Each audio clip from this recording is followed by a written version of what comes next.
Last 15 days strategy for AIIMS nursing. AIIMS nursing का जो exam है ना आपका, वो जल्द ही आपका होने वाला है। 8 और 9 जून को आपके एम्स बीएससी नर्सिंग ऑनर्स के एग्ज़ाम्स होंगे और इस बार बच्चों कंपटीशन थोड़ा ज़्यादा है, तो आपको तैयारी भी अच्छे से करनी पड़ेगी। अगर आप एम्स नर्सिंग के लिए सीरियस हो तो ज़रूर इस वीडियो को लास्ट तक देखो। एम्स में एक बार हो जाता है ना बच्चों, तो बहुत अच्छी लाइफ सेट रहती है और कहीं नर्सिंग में एडमिशन होने से अच्छा है कि आपका एम्स में हो, तो आप अपना फुल एफर्ट ज़रूर दो। तो कैसे आप प्रिपरेशन स्ट्रैटेजी क्या रखोगे, आज के वीडियो में वही हम डिस्कस करेंगे। Let's start. Hello everyone, welcome to spark up classes. This is Suman Yadav. AIIMS BSc nursing. AIIMS BSc nursing जो है वो नर्सिंग के लिए बेस्ट कॉलेज माना जाता है और इसका एग्ज़ाम आपका 8 और 9 जून को होने वाला है। यानी लगभग आपके पास 15 दिन का टाइम बचा हुआ है।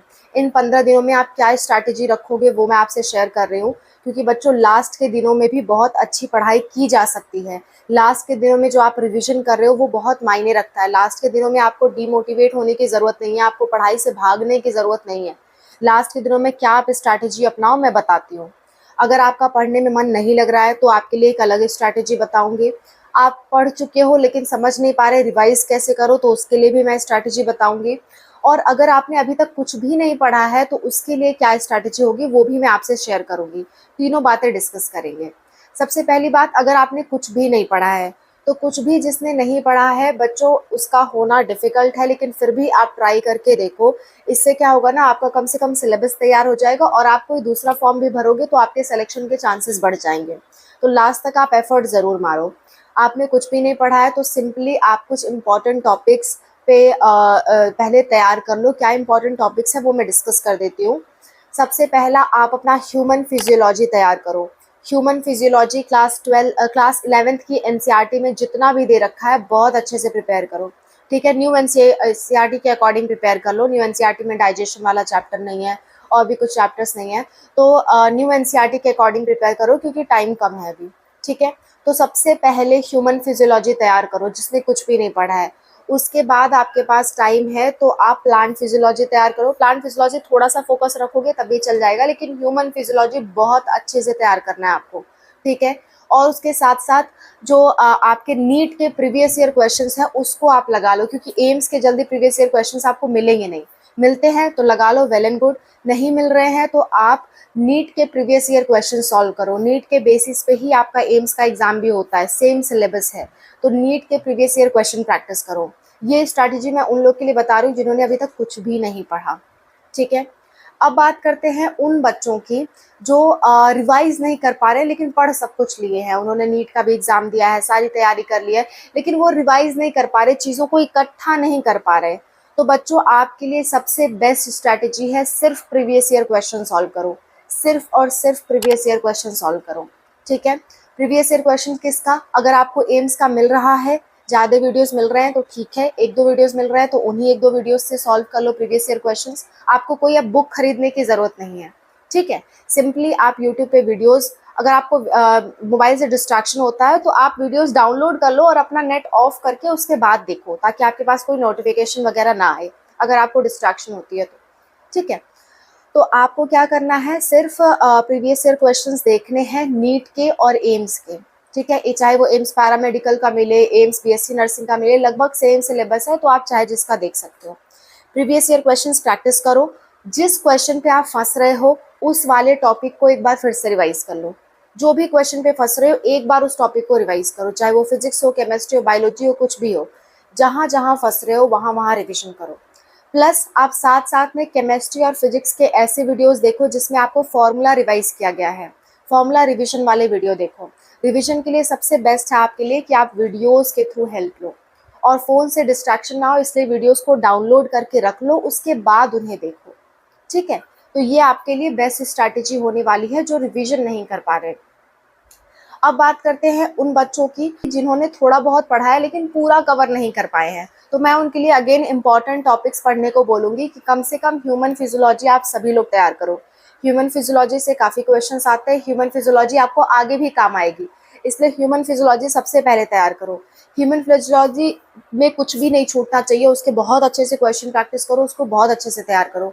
प्लस आप फिजिक्स का तैयार करने के लिए फॉर्मूला बेस्ड जितने क्वेश्चंस होते हैं उनको आप तैयार कर लो। प्रीवियस ईयर क्वेश्चंस देखो नीट के और एम्स के, उसमें से जो फॉर्मूला बेस्ड क्वेश्चंस है उसको तैयार कर डालो, ठीक है। शुरुआत के कुछ दिनों में आप क्या करो, सिंपली चैप्टर्स पढ़ो ह्यूमन फिजियोलॉजी के, और फॉर्मूला की 1-2 वीडियोस देख लो केमिस्ट्री और फिजिक्स से रिलेटेड।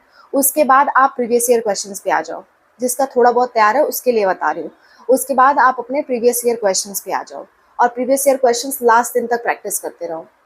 और लास्ट के 2-3 दिनों में आपको क्या करना है बच्चों, लास्ट के 2-3 दिनों में आपको टाइमर लगा के मॉक टेस्ट प्रैक्टिस कर रहे हैं। मॉक टेस्ट कैसे प्रैक्टिस करोगे, सिंपली आप कोई भी क्वेश्चंस उठा लो, बस वो पैटर्न एम्स के अनुसार रखना। अगर आपको कहीं से पेपर डाउनलोड करने का लिंक मिल रहा है गूगल से या किसी यूट्यूबर से प्रोवाइड कर रहे हैं, तो वो पेपर को डाउनलोड करो और टेस्ट का प्रैक्टिस करो, ठीक है। और अगर आपको ऑनलाइन एग्जाम देना नहीं आता है बच्चों, तो ऑनलाइन एग्जाम देना नहीं आता है तो एक बार ये वाली वीडियो देख लो, इससे आपको काफ़ी हेल्प मिलेगी, काफ़ी जो आपका डर है वो निकल जाएगा ऑनलाइन टेस्ट से रिलेटेड। इस वीडियो का लिंक मैं लास्ट में आपको प्रोवाइड कर दूंगी, ठीक है। तो बच्चों जम के मेहनत करो, ज़्यादा दिन बचे नहीं हैं। एक बार फिर से मैं कंक्लूड कर देती हूँ। शुरुआत के कुछ दिनों में अगर आपका कोई चैप्टर नहीं तैयार है, बहुत कम चैप्टर्स तैयार है, तो सबसे पहले ह्यूमन फिजियोलॉजी तैयार कर लो। ह्यूमन फिजियोलॉजी तैयार हो जाए उसके बाद फिजिक्स और केमिस्ट्री के क्वेश्चंस रिवाइज कर लो, फॉर्मूले रिवाइज कर लो, ऐसे वीडियोस देखो जिसमें आपको रिविजन करवा दें लोग। और उसके बाद आप क्वेश्चंस प्रैक्टिस पे भिड़ जाओ। क्वेश्चन प्रैक्टिस के टाइम जो आपको नहीं समझ में आ रहा टॉपिक, उस टॉपिक को आप दोबारा से रिवाइज करो। ये सबसे बेस्ट स्ट्रैटेजी होगी आपकी इस समय, ठीक है। तो इन चीज़ों को आप फॉलो करो। और बच्चों अगर आप लड़कियां हो, लड़कियां ही एम्स नर्सिंग ऑनर्स का एग्ज़ाम दे सकती हैं, लड़के तो दे नहीं सकते हैं, तो आप साथ ही साथ अगर आपने नीट का फॉर्म भरा है तो आप एमएनएस के लिए भी तैयारी कर सकते हो। एमएनएस के लिए तैयारी अगर आपके 500 मार्क्स अबव आ रहे हैं तो आप ज़रूर एमएनएस के लिए तैयारी करो। जनरल कैटेगरी के लिए ये मार्क्स मैं बता रही हूँ, डिटेल्स के लिए आप ये वाली वीडियो एक बार देख लेना। तो एमएनएस के भी फॉर्म आपके रिलीज़ होंगे, तो उसके लिए भी आप अप्लाई कर सको। उसके लिए आपको जनरल टेस्ट सिर्फ पढ़ना होगा और कुछ भी पढ़ने की ज़रूरत नहीं है। जनरल टेस्ट इंग्लिश हल्का फुल्का, और सेम चीज़ आपके एम्स में भी है, तो आप उसको भी ध्यान में रख के तैयारी अपनी कर सकते हो, ठीक है। ये दोनों आपके लिए बेस्ट ऑप्शंस होते हैं, एम्स और एमएनएस।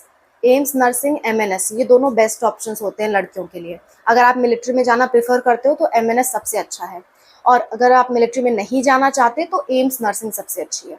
तो जम के मेहनत करो बच्चों, सब हो जाएगा। कोई परेशानी की बात मत लेना, कोई टेंशन मत लेना, आराम से प्रिपेयर करो। जैसा भी आपके मार्क्स आएंगे उस अकॉर्डिंग मैं आपकी हेल्प करूँगी एडमिशन में, ओके। और इसके साथ साथ आप सिर्फ एक ही एग्ज़ाम पे डिपेंड मत रहो, मैं कहूँगी आप अदर एग्ज़ाम्स के फॉर्म भी भरो। अगर आप यूपी से हो तो सीनेट का एग्ज़ाम फॉर्म भर दो, सीनेट का फॉर्म जल्द ही ओवर होने वाला है। और उस फॉर्म में कोई गलती मत करना बच्चों, क्योंकि करेक्शन विंडोज में ओपन नहीं होगी, जैसा कि एम्स में नहीं हुई, ठीक है। तो सीनेट की डिटेल्स ये वाली वीडियो में मैंने बताई है, वीडियो का लिंक आपको लास्ट में प्रोवाइड कर दूंगी। So this is all about the video. और भी कोई दिक्कत, कोई परेशानी होती है कमेंट्स में मेंशन करना। और अगर आप चाहते हो एम्स पैरामेडिकल पे भी मैं सेम वीडियो बनाऊं प्रिपरेशन स्ट्रैटेजी से रिलेटेड, तो भी आप कमेंट्स में मेंशन करना, मैं उसकी वीडियो भी अपलोड कर दूंगी। So thank you so much for watching, bye, take care.